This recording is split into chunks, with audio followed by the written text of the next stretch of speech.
So how important is it for a buyer to get a pre-approval?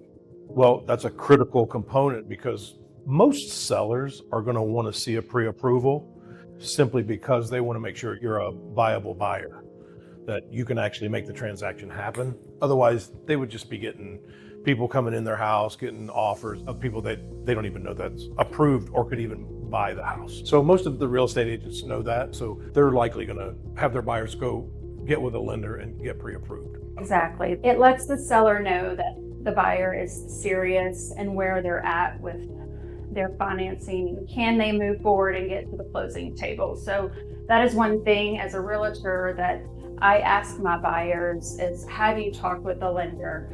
Let's start that conversation and see what budget you're in so we know what houses we need to be looking for. Yeah, it's definitely the first move you should make because then we know what we're working with. Right. We know what price range you're going to be in, what you want to be in. But that brings me to a question for you. So Diane, what's one of the biggest things you deal with when a buyer reaches out to you and they want to start shopping for a house?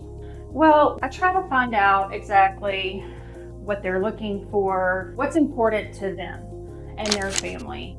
Are they relocating? Do they have children? Are they wanting to look for a good school district? Is there a specific city area?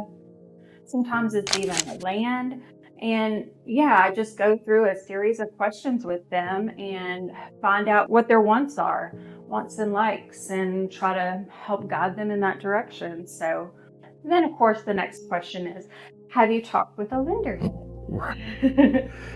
So then I would imagine part of the conversation is going to be, should I buy a pre-existing home or should I look for a new home, new construction? You know, it depends on what you want. I have it both ways. I have people that start out looking at new construction and then we move to pre-owned, or they're looking at pre-owned and move to new construction. Right now, in my opinion, it is a buyer's market.